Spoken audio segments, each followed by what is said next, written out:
Welcome and thanks for joining me for the Gut Health Turnaround Series 2.0, 21 Ways to Heal Your Gut, Reclaim Your Energy, and Look and Feel Amazing. I am Leah Kline, a health and wholeness coach, and I am your host. Today I am being joined by Allison Schaaf, and she's going to be talking about prepping meals ahead. Thank you for joining me. Yeah, thank you for having me. And just a little background information before we get going here. Chef Allison Schaaf, MS, RD, LD, is the founder of the meal planning website, prepdish.com. PrepDish helps people save time and enjoy healthy home-cooked meals by providing weekly prep-ahead meal plans. Allison also founded an Austin-based personal chef company, PrepDish Personal Chef. She holds a bachelor's degree in culinary nutrition from Johnson and Wales University and a master's degree in nutrition communication from Tufts. Allison has been featured as a guest on over 35 podcasts, including Entrepreneur on Fire, Smart Passive Income, and Food Blogger Pro. Allison is an avid world traveler and loves to stay active through hiking, scuba diving, and yoga. She also enjoys curling up with a glass of wine, a good book, and her cat. Allison currently resides in San Juan, Puerto Rico with her husband, Brooke, and cat, Lucius Tiddipus. Tiddipus. Yes. There we go. Contact Allison on social media at PrepDish or via email, allison@prepdish.com. How did you first get into the nutrition and cooking and all that? You know, in high school, I really enjoyed cooking. And, I think I saw as a family how it brought us all together. But I was always active in sports. And so I just always felt strongly that if I was going to spend the time cooking, it really needed to be healthy as well. And so I was always looking for ways to combine the two. To me, nutrition and cooking should be combined, and I think it's silly that there's chefs that don't know nutrition and there's nutritionists that don't know how to cook. So kind of from the beginning, I was always looking at ways to combine those and figuring out ways to bring those two together. So yep. Yeah, it's kind of, it makes sense because it's like that's your kind of your first method of getting the nutrition into your body is what you're eating in the first place. So exactly. Good starting point. Yeah. So what are some of the best foods to prep ahead, and how do you go about doing that? Yeah, well, through my work as a personal chef, I really realized that a lot of food can be done in advance. That was the method I used for my clients. I would visit them once a week and basically get them set up for the whole week. Things like, marinades and salad dressings and chopping vegetables and cooking, if you have a grain to cook or, all of that stuff can be done in advance. And then the thing I've seen is in our busy lives, it's not realistic to get home at 5 o'clock and start a whole meal from scratch. But we know that, in order to feel better and eat healthy, you really need to have those home-cooked healthy meals. And so that's where I sort of came up with this concept of like, well, maybe it's unrealistic for every day to scramble and spend, 30 minutes or an hour preparing food. But if you could set aside, maybe 2 hours a week to doing that, it kind of batches it makes it more efficient and it's more doable rather than saving it for the end of the day every single day to just find one block of time once a week. So that's really, what I've turned into my business is how do you make that happen? And as I was mentioning, get back to the question is, all of these foods that can be prepared in advance and still be really healthy and tasty. Mm-hmm. Yep. Yeah, because obviously you've got, like in vegetables, you've got some that you don't necessarily want to have cut up, way in advance, and then ones that fine, cut up a ways in advance. Exactly. And that's why, and same thing like seafood. So when I go and do, the meal plan, it's like, well, on Monday, have the salmon on Monday, but maybe wait and the, soup can wait until Thursday because it'll stay fresh. And, yeah. you know, the sweet potatoes will stay fine until Thursday. But, you know, there might be another vegetable that's better if you eat it on Tuesday. So. Yeah, that's definitely true. Like of the fish, you know, something you're wanting to have fresh. Yes. Yes. It would not be good by the end of the week. Well, yeah. And then another trick is to, you know, can you have some things in the freezer? Because if you have things in the freezer, you can do those now. And for the next few months, you always have that, you know, emergency meal or breakfast item that's just waiting for you. And so on top of the, you know, that's sort of like the second level. First level is doing it week to week. And then, you know, also do you have some things in the freezer that you can pull out when you get home from a trip, or when you're really just like, we did not have time to do any meal prep, but hey, I have this soup in the freezer that I can pull out. Yep. So what are some examples of ones that you put in the freezer? I mean, it's obviously soup is a really good example of that. But. Soup, and I really like to do crock pot meals in the freezer. So you can do, I mean, they're kind of like there's stews or like a, you know, Thai chicken soup, or I have a beef and butternut squash tagine that's really tasty. There's like chicken and broccoli. You can kind of do like Asian dishes, like a Mexican pork stew. So you can kind of mix up the flavors quite a bit and just get and those are nice because they're done and then you toss them in the crock pot and you don't have to worry about timing so much. It's like if you get home at 6 or you get home at 7, either way, it's going to be like ready for you. So, yeah. Cause that's, though what's interesting that, you know, what my experience with crock pots is they always seem to cook it in fast. It's like they always seem to run a lot. You know, you're going, okay. Yeah. Well, and I think you have to learn your crock pot too, because I recently, when I moved, I bought a new crock pot, and the one I have now cooks totally differently than the one I used to have. And so now I'm thinking that's why I usually kind of give a range. And it's same thing with an oven. You know, you just have to know how yours cooks, basically. Yeah. There's a lot of difference, and you know, whether it's a convection oven or whether you know. All these factors. I know a convection oven I'm using right now, it actually automatically, if you have it on convection, drops the temperature by 25 degrees. That's smart. That's really smart, because convection ovens can like burn food pretty quickly. It really doesn't have to be as hot when you've got that air circulating in there. It just cooks faster. Yep, exactly. Yeah. So we've kind of started talking a little bit about some of the kitchen, you know, tools and appliances. What are some of your favorite, you know, kind of must-have kitchen appliances?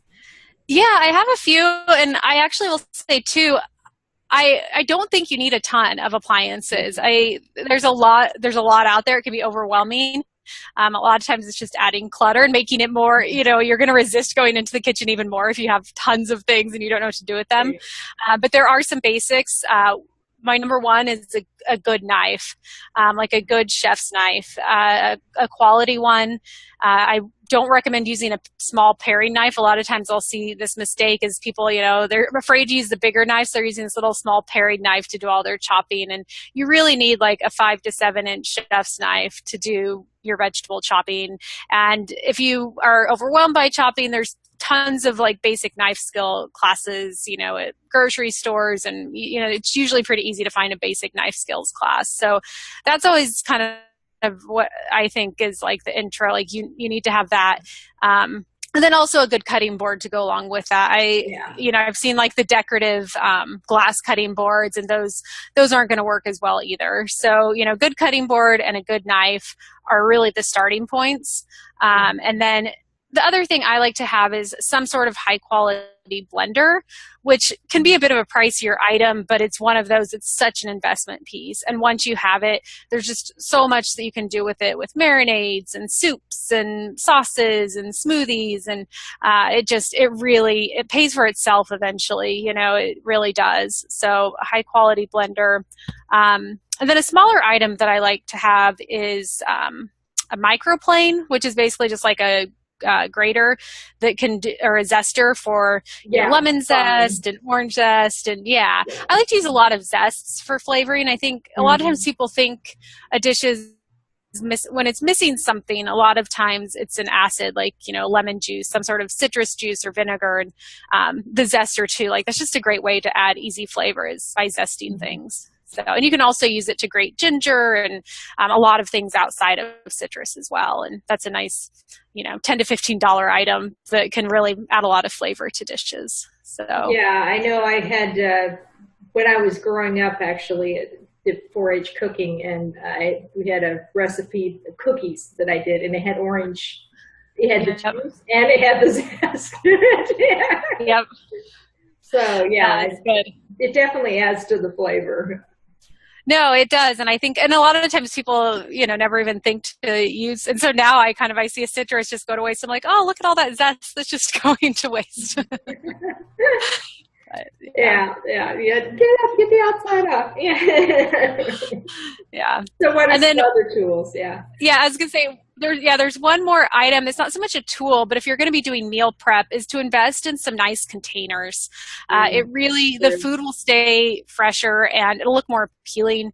I have some glass containers that I like to use. They're Glass Lock or Snapware. I get them from Container Store, although I think they're available on Amazon. And the glass is nice because you can use it in the freezer, you can use it in the fridge, and it really does keep food fresher. It doesn't have the BPA that a lot of plastics will have, and it really makes a difference. By Thursday, you're not going to be wanting to eat out of plastic containers. The glass really, I think, makes a difference. So yeah, well, and I know I've got some of this Snap Tight or something like that. Yep. It is really helpful, especially if you're dealing with a liquid. But anything that like avocado or apple or something where you're trying to keep it from browning, or going black or whatever. It's the tighter you can get that seal, the better you are. So. Exactly. And that's sort of like the blender. It's an investment in the beginning, but because it's keeping your foods fresher and you're eating at home more, it's definitely an investment piece that's going to pay for itself eventually. So it's worth the cost. And I've had those things, and the glass ones, they last forever. So they really are a good piece to invest in. Usually provided you're not complete klutz and dropping them or something on the floor, but which we usually don't have that problem with. Usually it's dependent on the quality of the lid. Yes. The lid is what wears out before the glass. The glass doesn't really wear out unless you're chipping it and breaking it. Yeah. It doesn't wear, out, but the lids, I had some ones I had that weren't, latch down, Snap Tight type. Yes. The lids, started cracking and, so because my first glass containers, there's a brand called Anchor, and that's what you're saying. It's not the snapping lids, and it's the same thing. They eventually, I think I did a whole video on it and showed kind of the difference between the two, but what happens over time? Over time, you want the snap lids. I know, because we've got both kinds and stuff, and and we still have the containers, but we don't necessarily have lids to go with all of them anymore. So if you have the containers, you can use it in the fridge. You can use it for organizing, like in your drawers or in your fridge. Like if you want to just throw some lemons all in one container, you don't really need a lid for that. So if you have leftover glass storage containers, just use them for organizing. That's what I've started doing. Or put your hard-boiled eggs in those. Something that doesn't problems. Yeah, exactly. So that's a lot of pretty basic. Tools. Probably a crock pot would kind of be another thing. Crock pot's a good one. And depending on the diet and how much you're experimenting, but I really like a spiralizer, and that is kind of more one of those fun novelty items, but it's a great way to experiment with vegetables, especially with kids. You can kind of spiralizer makes noodles out of vegetables and fruits and everything, and a lot of fun, like I said, especially with kids or even adults. You can make sweet potato noodles and zucchini noodles, and just a fun way to figure out different ways of eating vegetables. So, and that one's, I think those are like $30, so it's really it depends on where you look and what style you're using, and the budget can run anywhere from something that's just you have to turn it all by hand, that's $10 to $15 all the way up to, 30, or an attachment for your KitchenAid or something. Yeah. Kind of probably the most expensive option. Yes, I have seen those. But I use which one? Paderno, which is one of the like $32 options off Amazon, and it works great. So yeah, I've got one that's. Although I'm sure that KitchenAid one is like really nice. Yeah, I'm sure it is. Of course, I don't even have a KitchenAid mixer, but it's like you gotta have that first, and that's the really exciting part. But anyway, so yeah, it's interesting because it's really true that when it comes to appliances, is this kind of like the best appliances are the ones you will use. Exactly. If it's not something you're using, it's just taking up space and cluttering up your kitchen. Well, and it's making you more stressed and not wanting to enter the kitchen, and that's the last thing you want. You want the kitchen experience to be as enjoyable as possible, and the more clutter there is, then it's just going to add this like back of the mind stress sort of thing. Yeah, and that's true. I've noticed that in the kitchen is like I really like it when I get in and just it's like, okay, does this need to be out of the counter? Okay, so take a bunch of the stuff off the counter, just get it all nice and clean, and that feels so good. Just have all this nice clear space to work with. Oh, but I just thought of one more that I meant to mention, and this is I'm really big on this: having a trash bowl sitting out while you're chopping. And so that way you're not running back and forth from the trash can. And I catch myself doing it. So I'm like, I don't have that much chopping to do. And I'm there and I'm thinking, why am I running back and forth? This is wasted time. And if I had a trash bowl there, it would be much more efficient. And so when you start doing it, it's subtle, but if you have a lot, it really it does make a difference. If you're prepping in advance and cooking, cutting up a whole bunch of veggies at once, that would certainly make a lot of sense. And that reminds me, that's not something I have been doing, but I really should, is that because back when I was learning, cooking through 4-H and stuff, we'd tape a bag to the edge of the counter to throw all the stuff in, because we weren't supposed to be wandering all over the place looking for the garbage can all the time. We were supposed to just focus, get everything done, and do it. And I hadn't really thought about, it's like, okay, how could, that actually had a useful purpose. Yeah. How could I implement that in everyday life? Yep. And I'll sometimes, like, if you have a produce bag, if you put the produce and I put that as like a liner for the bowl, and so you just kind of pick it up and throw it away. The bag's really helpful. Yeah, that makes a lot of sense. I'll have to remember that one. That's definitely a useful tip. Yeah. I know I've run back and forth with the garbage can a few times and stuff, or I'll try to collect it on one corner of the cutting board. Yes. You get all at once. No, I catch myself. I'm like, what am I doing? This is like.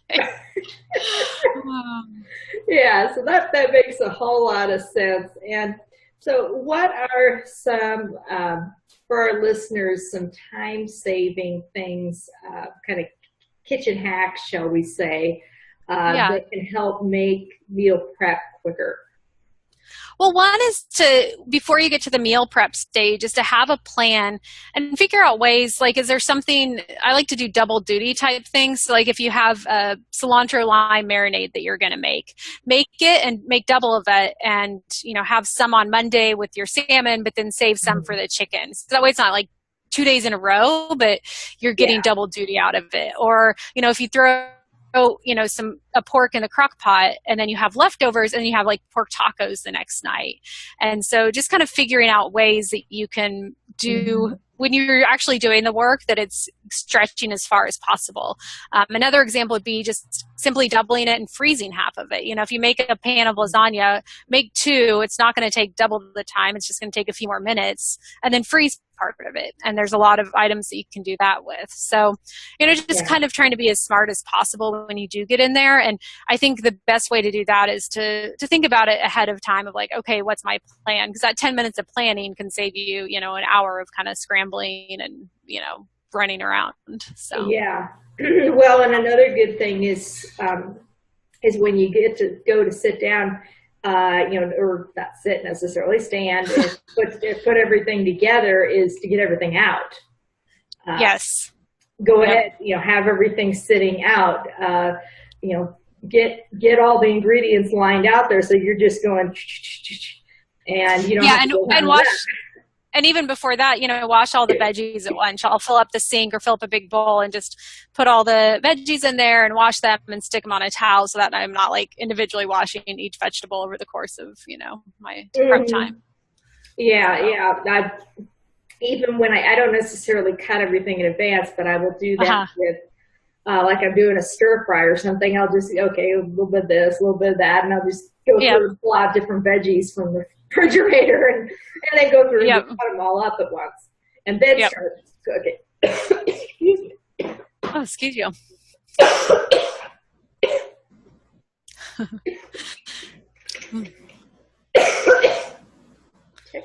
Oh, no, that's okay. I know I hate when that happens.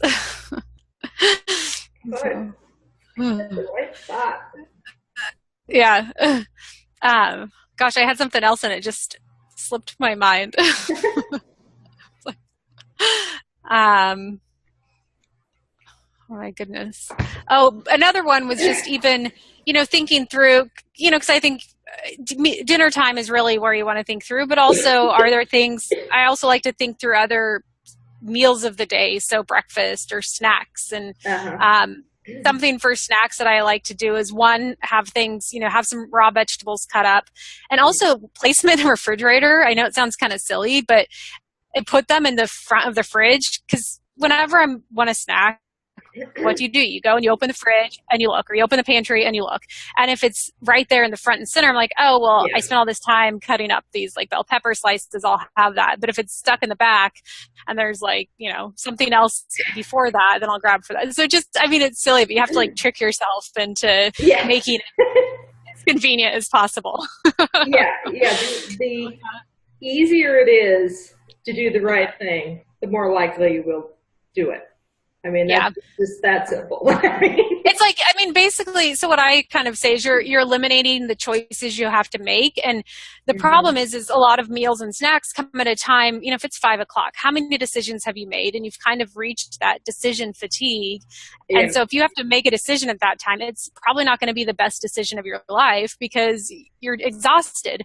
And if you've already made the decision ahead of time of like, okay, well, here's the snack I'm going to have today, or here's the meal, we already have it ready to go. Well, you'll go ahead and do it because you put in the work and you're not going to just toss it. But if you don't have anything, it's really easy to dial in takeout or pull something from the freezer that's like pre-made. So yeah, definitely like getting the decisions made ahead of time is so important. Yeah. And I haven't always done a lot of prep, but just meal planning. Oh yeah. No, just the planning is like a big planning the groceries, and getting the things you are going to need for that, is kind of the backbone of that's your step in prep. Oh no, exactly. Yeah, that's so important. So, all righty. So, why don't you go ahead and tell us about your free gift? Yeah, so the gift I'm giving out today is just a 1-week free meal plan of Prep Dish meal plans, so you can try it out. Although as we were talking, I have that crock pot handout that we were talking about on the interview, and that's pretty popular, so I'm going to give that out as well.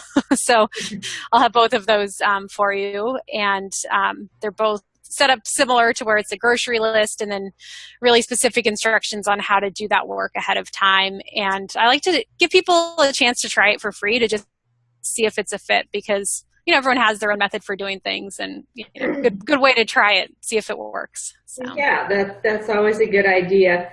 And that's at prepdish.com/gut health. Yes, and it is. We'll have that on the speaker page as well, but some people have trouble finding the speaker page, no matter how well it's called. Yeah, so prepdish.com/gut health. Yeah, and so that's some great starting point to see how well that works for you and how that helps. And if people want to connect with you and learn more, that's through your website, right? Yeah, so, prepdish.com, and I'm at prepdish on social media, so Instagram, Facebook, Twitter, Snapchat, all the social sites. I know, we're on it all. So All right. So that, pretty much covers every way you can possibly connect. I'm pretty accessible. Okay, so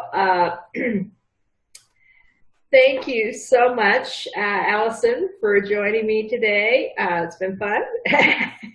Yeah, no, thank you for having me. I love talking meal prep, so it's been a pleasure. All right, and thanks everyone for listening and joining with us. And come back tomorrow for more of the Gut Health Turnaround series.